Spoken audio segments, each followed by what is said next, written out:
उसको पढ़ना।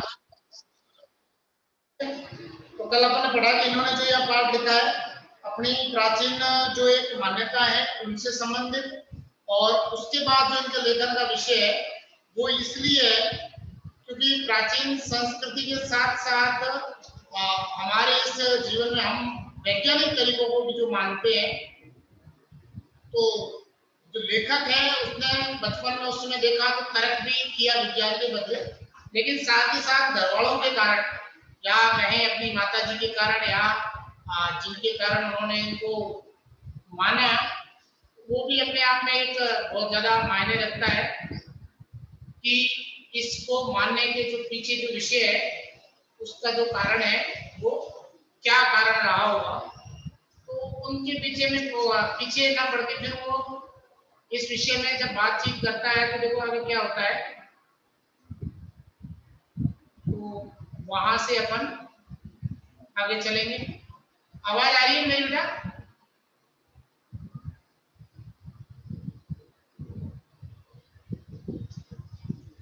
Yes sir. ठीक है, ओके चलो।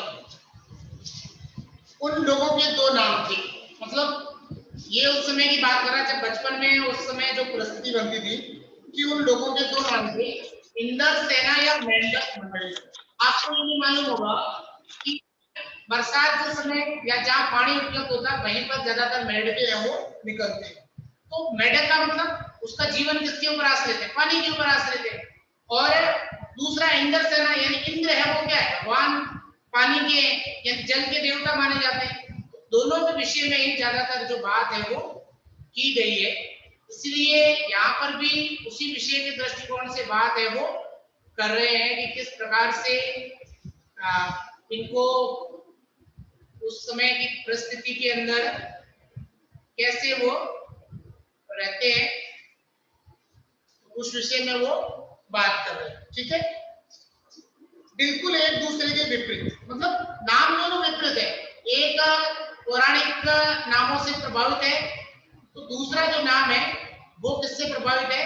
तो वो एक सामान्य अपन जिसको जीव जगत कह सकते हैं या फिर सामान्य सा ये कह सकते हैं कि जो प्राणी जगत का एक छोटा सा जीव है जो जल के बारे में या पानी के बिना जिसका कोई अस्तित्व है नहीं, तो उससे संबंधित है।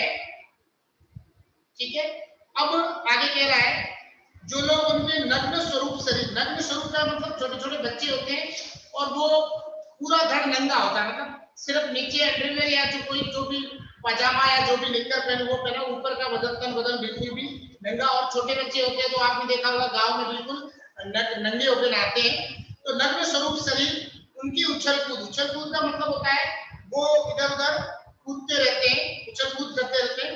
उनके शोर शराबे और उनके कारण गली में होने वाले कीचड़ कांटों से चिढ़ते थे। यानी कुछ लोग ऐसे भी थे क्योंकि वो इधर उधर कूदते थे, जिसके कारण क्या है वहां के जो लोग वगैरह थे वो क्या करते थे, उनसे बहुत ज्यादा चिढ़ते थे कि ये ऐसा है, वो नहीं होना चाहिए, ये लोग इस प्रकार से कर रहे हैं जो ठीक नहीं है, इस प्रकार से पानी वेस्ट कर रहे हैं, गंदगी कर रहे हैं। तो ऐसे बहुत सारे लोग थे जो उनसे चिढ़ते भी थे।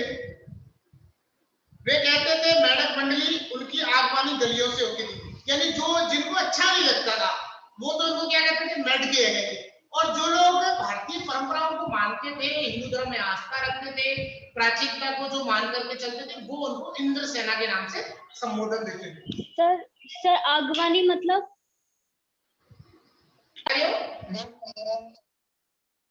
अगवानी गली, आने का समय या आ रहे होते उस समय।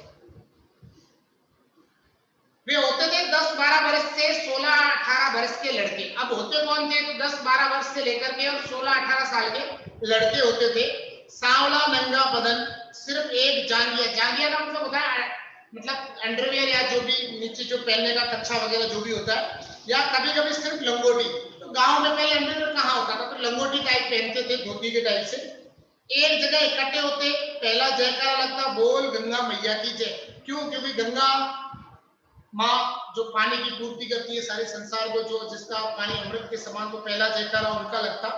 जयकारा सुनते ही लोग सावधान हो जाते, स्त्रियां और और लड़कियां छज्जे बारजों से झांकने, बारजे का मतलब होता है बड़ी खिड़की, उसके ऊपर से झांकने का मतलब होता है नीचे देखने लगती, और यह विचित्र नंग धड़ंग टोली उछलती कूदती समवेत पुकारने लगे। समवेत का मतलब होता है एक साथ पुकारना, मतलब एक साथ चिल्लाते, सारे के सारे एक साथ एक ही स्वर में चिल्लाते, काले मेघा पानी दे, गगरी फूटी बैल प्यासा पानी दे, गुड़ धानी दे, काले मेघा पानी। यानी बादलों से रिक्वेस्ट कर रहे हैं, यानी एक तरीका है, एक टोटका है, वो जोर जोर से चिल्लाते हैं कि काले मेघा पानी दे, यानी काले बादलों पानी दो। गगरी फूटी बैल प्यासा, यानी गगरी फूटी का मतलब पीने के लिए पानी नहीं, गगरी का मतलब होता है घड़ा, घड़ा फूट गया। बैल प्यासे, यानी बैल है, क्योंकि किसान खेती किससे करते हैं, बैलों से करते हैं, तो बैल प्यासे हैं, पानी दे गुड़ धानी दे, पानी दे और पानी गुड़ धानी, गुड़ धानी का मतलब ये होता है एक प्रकार का पानी वगैरह उसमें डाल करके गुड़ के हिसाब से मीठा बनता है, तो मतलब अमृत रूपी पानी दे, यानी वहां वो क्या कर रहे हैं कि अमृत रूपी पानी दे, काले मेघा पानी दे। उछलते कूदते एक दूसरे को धकियाते, धकियाते का मतलब होता है धक्का देना, एक दूसरे को कभी इधर धक्का दे दिया, कभी उधर दे दिया, कभी उधर धक्का ठेल दिया। ये गली, लोग गली में किसी दो महले मकान, दो महले का मतलब होता है डबल मंजिल, सामने रुक जाते, पानी दे भैया इंद्र सेना आई है, मतलब उनके ऊपर पानी गिराओ, वो कहते हैं शगुन मानते हैं, शुभ शगुन होता है, तो वैसे वो जोर से चिल्लाते, पानी दे भैया, मैया का मतलब हे माँ पानी दे, इंद्र सेना आई है। और जिन घरों में आखिर जेठ या शुरू आषाढ़ के उन सूखे दिनों में भी पानी की कमी होती थी, मतलब ऐसे घर, आषाढ़ और जेठ में आपको मालूम है इस समय ये जो टाइम चल रहा है, अभी आषाढ़ का महीना चल रहा है, उसके बाद जेठ महीना होगा, तो जेठ और आषाढ़ में जम करके गर्मी पड़ती है, तो जिन घरों में कुएं भी सूखे होते हैं उन घरों से भी सहेज कर मतलब संभाल करके रखा जाता है। अपने राजस्थान के बारे में कहा जाता है, जैसे जैसलमेर के बारे में कहा जाता है कि लोग आपको घी पिला देंगे लेकिन पानी नहीं पिलाएंगे, मतलब घी खुला पड़ा रहता है बाहर लेकिन पानी में ताले लगते हैं, क्यों, क्योंकि वहां की परिस्थिति है। तो घरों से सहेज कर रखे हुए पानी में से बाल्टी या घड़े भर भर कर इन बच्चों को सर से पैर तक तर कर दिया जाता है। तर करने का मतलब होता है पूरी तरह से भिगोना। अब देखो क्यों कर रहे हैं तर, क्यों, क्योंकि ये उस रीति रिवाज को मानते हैं, आस्था को मानते हैं, उनके मन में ये इच्छा है कि आज ये जो इंद्र भगवान की जो सेना बनकर के जो बच्चे आए हैं, इन बच्चों में भगवान का वास है, अगर हमने इनको पानी दे दिया तो इंद्र भगवान प्रसन्न होकर के और हमें पानी दे देगा, मतलब क्या कर देंगे, वो वर्षा कर देंगे। फिर ये भीगे बदन मिट्टी में लोट लगाते हैं, मिट्टी में लोट लगाने का मतलब होता है मिट्टी के अंदर उछल कूद करना, पानी फेंकने से पैदा हुए कीचड़ में लथपथ हो जाते, जो कीचड़ हुआ उसको पूरी तरह से अपने शरीर पे लगा देते हैं, लथपथ होना मतलब कीचड़ में सन जाना, हाथ पांव बदन मुंह पेट सब पर गंदा कीचड़ मलकर फिर हाँक लगाते हैं, हाँक लगाने का मतलब जोर से चिल्लाते हैं, बोल गंगा मैया की जय। और फिर मंडली बांधकर उछलते कूदते अगले घर की ओर चल पड़ते हैं, बादलों को टेरते, मतलब बादल को संबोधन देते हैं और अगले घर चले जाते हैं, काले मेघा पानी दे। वे सचमुच ऐसे दिन होते हैं जब गली मोहल्ला गांव शहर हर जगह लोग गर्मी में भुन भुन कर त्राहिमाम कर रहे हैं। त्राहिमाम का करने का मतलब बहुत ज्यादा परेशान होना, त्राहिमाम करने का मतलब होता है कि बहुत ज्यादा जब लोग परेशान हो रहे होते हैं। जेठ के 10 तपा का मतलब होता है जेठ के महीने में 10-12 दिन ऐसे होते हैं जब बहुत ज्यादा गर्मी पड़ती है, बहुत ज्यादा गर्मी पड़ती है, तो उस गर्मी के बीच कर आषाढ़ का पहला पखवाड़ा, पखवाड़ा का मतलब होता है पखवाड़ा, देखो सप्ताह, पखवाड़ा मतलब 15 दिन, आषाढ़ के पहले दिन जब आषाढ़ का महीना शुरू होता है उस समय पहला पखवाड़ा भी बीत चुका होता है, पर क्षितिज पर कहीं बादल की रेत भी नहीं दिखाई देती। क्षितिज का मतलब दूर से जब धरती और आसमान मिलते हुए प्रतीत होते हैं तो वो क्षितिज होता है, तो वहां पर वो कह रहा है कोई बादल भी दिखाई नहीं देता है। कुएं सूखने लगते हैं, नलों में एक तो बहुत कम पानी आता है, आता भी है तो आधी रात को भी मानो खोलता हुआ पानी हो, मतलब खोलता हुआ मतलब गर्मा गर्म पानी आता है, कभी कभार आधी रात को सरकार की तरफ से पानी आता है तो उसमें भी खोलता हुआ मतलब बहुत ज्यादा गर्म पानी आता है। शहरों की तुलना में गांव में और भी हालत खराब होती है। शहरों में तो चलो फिर भी गर्मियों में नल की व्यवस्था सरकार इधर उधर कर देती है, लेकिन गांव के अंदर पानी की व्यवस्था नहीं हो पाती। गांव के अंदर किसी भी प्रकार का कोई भी पानी का स्रोत नहीं होता, अगर प्राकृतिक स्रोत सूख जाते हैं तो फिर सरकारी व्यवस्था नहीं होती, इसलिए वहां हालत और ज्यादा बदतर हो जाती है। जहाँ जुताई होनी चाहिए थी वहां खेतों की मिट्टी सूख कर पत्थर हो जाती है, मतलब खेत सूखे हुए पड़े, क्यों, क्योंकि वर्षा नहीं हुई। फिर उसमें पपड़ी पड़कर जमीन फटने लगती है, आपने देखा होगा जो चिकनी मिट्टी होती है ना, जो चिकनी मिट्टी होती है जिसमें पानी इकट्ठा होता है, जब वो सूखती है तो धीरे धीरे वो उसमें क्या अलग होता है। अपने यहाँ क्या जैसे बालू मिट्टी रेतीला है, तो रेतीली मिट्टी तो क्या है कि वो चिपके हुए रहता है, सूखे, फर्क नहीं पड़ता। लेकिन चिकनी मिट्टी होती है, उसके ऊपर जब पानी सूख जाता है धीरे धीरे वो यूं उसके अंदर दरारें पड़ जाती है, जैसे दीवार में दरार नहीं पड़ती ऐसे पड़ जाती है, और उसके ऊपर की जो पट्टी होती है वो खुल जाती है। लू ऐसे कि चलते चलते आदमी आधे रास्ते में लू खाकर गिर पड़े, और इतनी लू चलती है अगर आदमी को पानी नहीं मिले तो चलते चलते वो गिर जाएगा, थक करके बेहोश हो सकता है, मर भी सकता है। ढोर डंगर का मतलब होता है जानवर। ढोर डंगर का मतलब क्या होता है? जानवर। आधे से ज्यादा जानवर मर जाते हैं ऐसे समय में। अगर पानी ढंग से पानी और चारे की व्यवस्था नहीं मिलती है तो बहुत सारे प्यास के कारण हमारे मरने लगते हैं, लेकिन बारिश का कहीं नाम निशान नहीं है। तो कहीं नाम नहीं, इसलिए फिर लोग टोट के करते हैं भगवान नाराज हो गए हैं, जरूर कोई हमसे ही गलती हुई होगी, हमने ठीक प्रकार से ये नहीं किया होगा, वो नहीं किया होगा। ऐसे में पूजा पाठ कथा विधान सब करके लोग जब हार जाते हैं, मतलब पूजा पाठ करते हैं, कोई कथा सुनाते हैं, ये करो वो करो, तब अंतिम उपाय के रूप में निकलती है इंद्र सेना। यानी तब बच्चों को कहते हैं कि आप बाहर निकलो, बादलों को पुकारो कि काले मेघा पानी दे, मतलब उनको पुकार करो। क्या पता ईश्वर बच्चों की पुकार सुनकर के, और कि भाई मेरी सेना बन करके जो बच्चे घूम रहे हैं, अगर जब वो कह रहे हैं इसका मतलब धरती के ऊपर पानी का संकट है और पानी आ जाए। फिर वर्षा के बादलों के स्वामी हे इंद्र, और इंद्र की सेना टोली बांधकर कीचड़ में लथपथ निकलती है, पुकारते हुए मेघों को, पानी मांगते हुए प्यासे गले और सूखे खेतों के लिए, यानी लोगों के लिए और खेतों के लिए वो पानी मांगते हैं। पानी की आशा पर जैसे सारा जीवन आकर टिक गया। बस एक बात मेरे समझ में नहीं आती थी कि जब चारों ओर पानी की इतनी कमी है तो लोग घर में इतनी कठिनाई से इकट्ठे करके रखे हुए पानी बाल्टी भर भर कर इन पर क्यों फेंकते? उन्होंने कहा एक तो पानी की कमी, चलो मांगे तो ठीक है, लेकिन इनके ऊपर पानी क्यों फेंकते? तो लेखक वो चीज नहीं समझ पाता है। वो इसलिए होता है क्योंकि एक आस्था होती है जो लोगों की, उस आस्था को लेकर के वो चलते। कैसी निर्मम बर्बादी है पानी की। सर निराशा नहीं आ जाए और व्यक्ति पूरी तरह से आशावान बना रहे, उस दृष्टिकोण से देखते हैं तो ये एकदम ठीक लगता है कि एक वो तरीका होता है व्यक्ति को एक आशा देने का कि चलो ऐसा करोगे तो हो सकता है ईश्वर प्रसन्न हो जाए, और व्यक्ति का टाइम भी है वो, तो उससे दो मतलब एक प्रकार से अपन कह सकते हैं कि व्यक्ति निराश होकर के दूसरे मतलब जैसे आत्महत्या कर ले, मर जाए, उस विषय में नहीं सोचता, तो उस हिसाब से ठीक भी, गलत नहीं।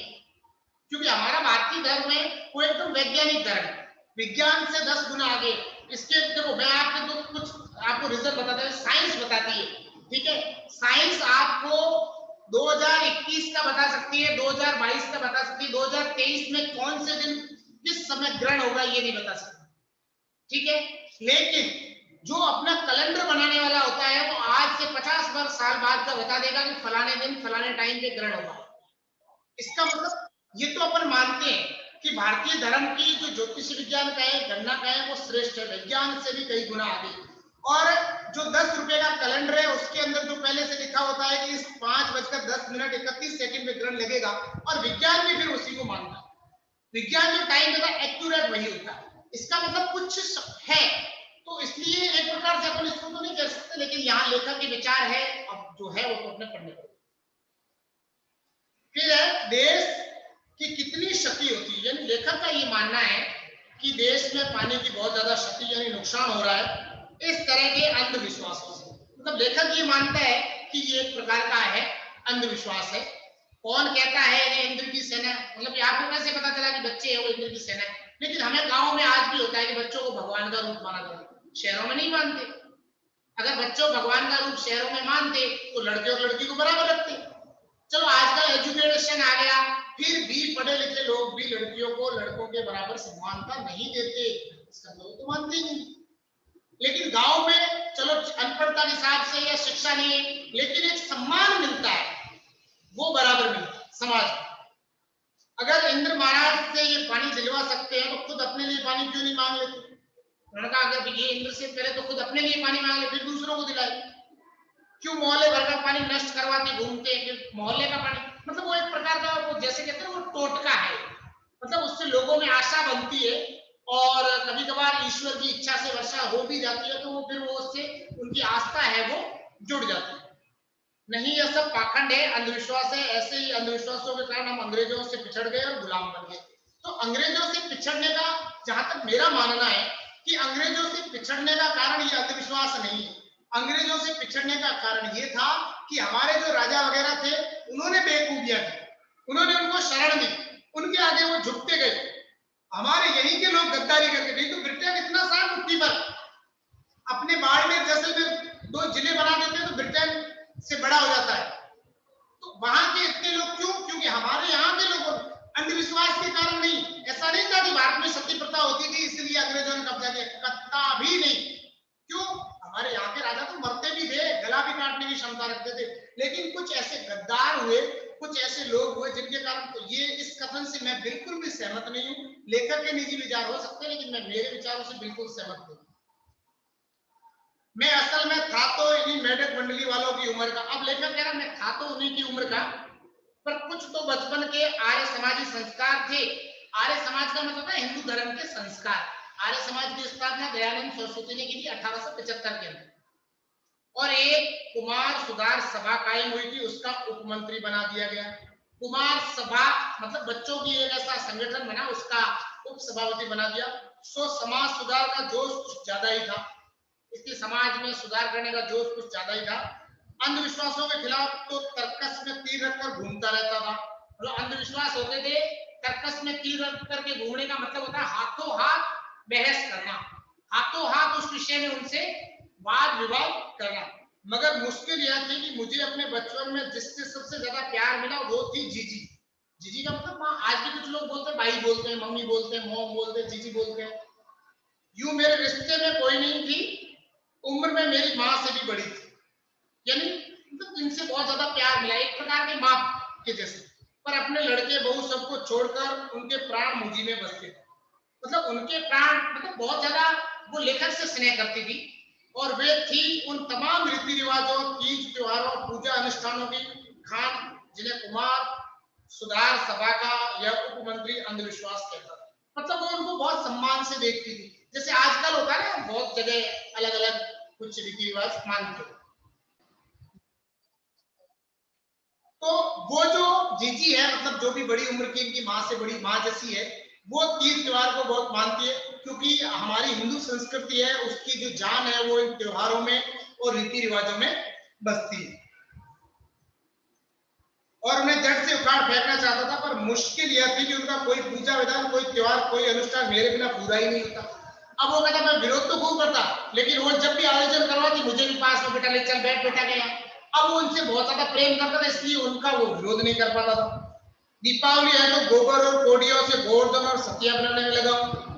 गोवर्धन बनाते हैं ना, दीपावली के दिन गोवर्धन पूजा होती है, 5 दिवसीय त्योहार होता है दीपावली। जन्माष्टमी है तो रोज 8 दिन की झांकी तक को सजाने और पंजीरी बांटने में लगा हुआ। पंजीरी समझते हो, खाने की होती है, बांटते लोगों को।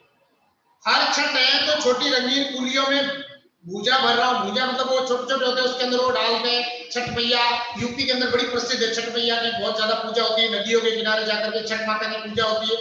और सुहागन स्त्रियां करती है सारी सारी, मतलब जिनकी शादियां हो चुकी होती है वो बहुत सज धज के जाती है और पूजा करती है। किसी में भुना चना, किसी में भुनी मटर, किसी में भुने अरवा चावल, किसी में भुना गेहूं, मतलब उसमें वो भून भून करके, मतलब वो गरम गरम करके वो डालते हैं और फिर वो छठ मैया को अर्पण करते हैं और फिर उसी प्रसाद को वो आगे बांटते हैं।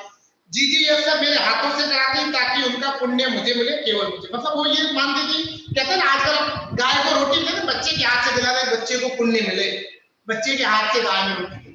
तो वो जो जीजी थी वो सारा लेखक से करवाती। क्यों करवाती? इसलिए करवाती ताकि सब कुछ पुण्य है वो इनको मिलता है। लेकिन इस बार मैंने साफ इनकार कर दिया, नहीं फेंकना मुझे बाल्टी भर भर कर पानी इस गंदी मेढक मंडली पर। उन्होंने कहा मैं इस मंडली के ऊपर पानी नहीं फेंकूंगी। जब जीजी बाल्टी भरकर पानी ले गई, उनके बूढ़े पांव डगमगा रहे थे, हाथ कांप रहे थे, तब भी मैं अलग मुंह फुलाए खड़ा रहा। शाम को उन्होंने लट्ठू मटरी खाने को दिया तो मैंने उन्हें हाथ से अलग खिसका दिया, मुंह फेर कर बैठ गया। मतलब गुस्सा हो गया कि भाई आप पानी वेस्ट क्यों कर रहे हो इनके ऊपर। जीजी से बोला भी नहीं, पहले मैं तमतमाई, लेकिन ज्यादा देर तक उनसे गुस्सा नहीं रह गया। पास आकर मेरा सर अपनी गोद में लेकर बोली, देख भैया रूठ मत, मेरी बात सुन, यह सब अंधविश्वास नहीं है। हम इन्हें पानी नहीं देंगे तो इंद्र भगवान हमें पानी कैसे देंगे? उन्होंने भाई अंधविश्वास नहीं है। जो बच्चे इंद्र की सेना बने, अगर इंद्र की सेना को आपने पानी नहीं दिया तो इंद्र भगवान हमारे से नाराज हो जाएंगे, वो हमारे को पानी। और ये सिर्फ अंधविश्वास नहीं है, वास्तविकता है। मैं कुछ नहीं बोला, फिर जीजी बोली तू इसे पानी की बर्बादी समझता है, पर यह बर्बादी नहीं है, यह पानी का अर्ध चढ़ाते। अर्ध चढ़ाने का मतलब समझ गए? आपने देखा होगा सुबह सुबह बहुत सारे लोग लोटा पानी भर करके ऐसे सूर्य के सामने पानी डाल करके प्रणाम करते हैं। तो अर्ध देने का मतलब सम्मान देना। जो चीज मनुष्य पाना चाहता है उससे पहले देगा, नहीं तो पाएगा कैसे? अपन जैसे व्रत रखते हैं, आपने देखा होगा व्रत रखते हैं तो पहले 2 टुकड़े निकाल करके साइड में रखते हैं, भगवान के लिए अर्पण होता, अग्नि के लिए अर्पण होता। मतलब पहले ईश्वर को देना, बाद में ग्रहण करना, तो वो होता अर्घ देना। जो चीज मनुष्य पाना चाहता है उससे पहले देगा, नहीं तो पाएगा कैसे? इसलिए ऋषि मुनियों ने दान को सबसे ऊंचा स्थान दिया। यानी इसीलिए कहते हैं दान करो पहले। आप अगर 100 रुपए भी कमाते हो उसमें से 10 रुपए दान करिए। क्यों? क्योंकि फिर वो यही पुण्य है जो आगे जाके आपको मिलने वाला है। ऋषि मुनियों को काहे बदनाम करती हो जीजी? क्या उन्होंने कहा था कि जब आदमी बूंद बूंद पानी को तरसे तब पानी कीचड़ में बहाओ? तो उन्होंने कहा तुम ऋषि मुनियों को क्यों बदनाम कर रही हो? उन्होंने ऐसे कहा था कि जब इस प्रकार का मौसम आ जाए तो तुम इस प्रकार से पानी है वो वेस्ट करती रहना। ऐसा तो कभी ऋषि मुनियों ने नहीं कहा था। ऐसा तो हो ही नहीं सकता कि ऋषि मुनियों ने भी ऐसा कहा हो। लेकिन वो अब उसकी जो जीजी है वो कह रही है, उसको सुनना तो पड़ेगा ही, उसको मानना तो पड़ेगा ही। ठीक है,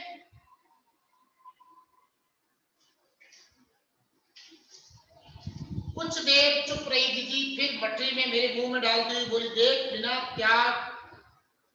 मटरी मेरे मुंह में डालती है मतलब वो खिलाने के लिए कुछ होता है, वो मुंह में डालते हुए बोली, देख बिना त्याग के दान नहीं। त्याग करने का मतलब है कुछ छोड़ना। अब त्याग का मतलब ये नहीं आपके पास करोड़ रुपए पड़े ना आपने 1000 रुपए दे दिए, कोई कमी नहीं, वो त्याग नहीं है। त्याग का मतलब ये आपके पास 100 रुपए और आपको भी 100 रुपए की आवश्यकता है, लेकिन फिर भी आपने उस 100 में से अगर 10 रुपए किसी को दिए तो वो त्याग होता है। यानी अपनी आवश्यकताओं में से किसी को देना, अपनी आवश्यकताओं में से किसी को देना, वही त्याग कहलाता है। अगर तेरे पास लाखों करोड़ों रुपए है और उसमें तू 2-4 रुपए किसी को दे देगा तो वो क्या त्याग होता है? वो त्याग नहीं होता है। त्याग तो वो होता है कि जो चीज तेरे पास भी कम है, जिसकी तुझको भी जरूरत है, तो अपनी जरूरत पीछे रखकर दूसरों के कल्याण के लिए उसे दे, तो त्याग वो होता है। यानी आवश्यकता को छोड़ करके और फिर अगर तू किसी को देता है तो फिर वो त्याग होता है। दान तो वही होता है, उसी का फल मिलता है और फिर उसी का अपने को फल मिलता है। फल वल कुछ नहीं मिलता, ये सब ढकोसला है। ढकोसले का मतलब होता है फालतू बात। ढकोसले का मतलब क्या होता है कि ये सब फालतू बात है। मैंने कहा पर कहीं मेरे तर्कों का किला पस्त होने लगा था, मगर मैं भी जिद पर अड़ा था। उसने सब कहा लेकिन वो मैं तर्क दे रहा था लेकिन फिर भी जिद पे अड़ा हुआ था। फिर जीजी बोली, देख तू तो अभी से पढ़ लिख गया है, मैंने तो गांव के मदरसे का भी मुंह नहीं देखा। मदरसे का मतलब होता है स्कूल। वैसे मदरसे का इस्लाम वाले होते हैं वो मतलब लिखते हैं, वैसे स्कूल विद्यालय, ठीक है। हिंदी में विद्यालय को पाठशाला बोलते हैं, ठीक है। आप यूपी साइड देख रहे हो उधर ज्यादातर लोग पाठशाला बोलते हैं। विद्यालय शुद्ध शब्द है, स्कूल इंग्लिश का है। मदरसे का मतलब स्कूल होता है लेकिन मदरसा उर्दू में बोलते हैं, ठीक है। पर एक बात देखिए कि अगर 30-40 मन गेहूं उगाना है तो किसान 5-6 सेर अच्छे गेहूं अपने पास से लेकर जमीन में क्यारियां बनाकर फेंक देता है। भाई आप बीज डालोगे धरती में तभी तो अपने को मिलेगा। इसका मतलब वो ये समझा रही है अगर कुछ दोगे तो वापस ज्यादा मिलेगा। किसान ने 4 किलो गेहूं बोया और उससे उसने 4 क्विंटल वापस पाया, इसका मतलब पहले कुछ दान करोगे तब मिलेगा। उसे बुआई कहते हैं। यह जो सूखे हम अपने घर का पानी ऊपर फेंकते हैं वह भी बुआई है, मतलब ये भी हम दे रहे हैं तो भगवान इसके प्रति उत्तर में हमें देगा। वह पानी गली में बोएंगे तो सारे शहर कस्बा गांव पर पानी वाले बादलों की फसल आ जाएगी, मतलब फिर बादलों की फसल आएगी, मतलब बहुत ज्यादा बादल बरसेंगे। हम बीज बनाकर पानी देते हैं, फिर काले मेघा से पानी मांगते हैं। सब ऋषि मुनियों कह गए हैं कि पहले खुद दो तब देवता तुम्हें 4 गुना 8 गुना करके लौटाएंगे।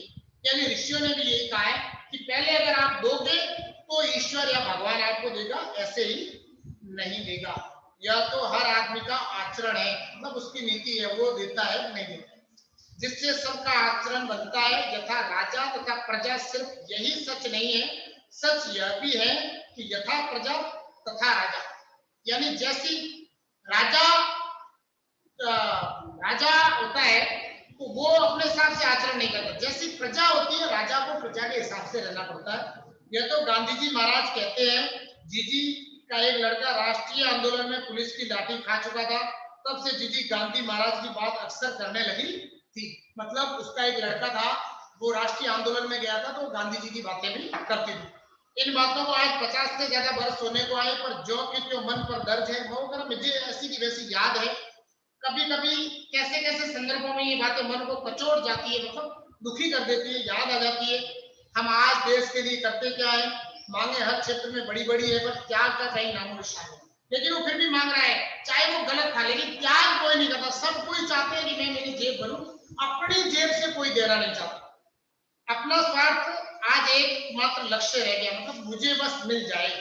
हम चटकारे लेकर, इसके चटकारे लेकर का मतलब होता है मजे के साथ आनंद लेकर, हाँ ऐसा हो जाए, ये हो जाए, वो हो जाए, इसके या उसके भ्रष्टाचार की बातें करते। पर क्या कभी हमने जांचा है, हमने सोचा है कि अपने स्तर पर, अपने दायरे में हम उसी भ्रष्टाचार के अंग तो नहीं बने। मतलब लोग भ्रष्टाचार का विरोध करते हैं, लेकिन जैसे ही खुद का काम निकाला होता है, बाबूजी 100 रुपए ले लो यार, काम कर दो ना, क्यों? वो भ्रष्टाचार नहीं है, मतलब स्वयं के ऊपर कभी लागू नहीं करते। तो ये सोचने वाली विषय है कि अगर हम स्वयं के ऊपर कभी लागू नहीं करेंगे तो भ्रष्टाचार कभी नहीं जाएगा। काले मेघा दल के दल उमड़ते हैं, पानी झमाझम बरसता है, पर गगरी फूटी की फूटी रह जाती है, बैल प्यासे के प्यासे रह जाते हैं, आखिर कब बदलेगी? मतलब देश के अंदर खूब पैसा वगैरह है, लेकिन गरीब है वो गरीब रह रहा है, जिसकी आर्थिक स्थिति कमजोर है वो कमजोर रह रहा है। क्यों? सारा का सारा किसका कारण है? भ्रष्टाचार का कारण है। क्यों? क्योंकि जिसको आवश्यकता है उसको पूर्ति नहीं हो रही है, जिसकी आवश्यकता है उससे वो नहीं मिल रहा है। इसलिए लेखक कह रहा है कि ये स्थितियां कब बदलेगी। वर्तमान स्थिति के ऊपर उसने क्या लगा दिया है? प्रश्न चिन्ह लगा दिया है। ठीक है, बाकी वाला कल करेंगे।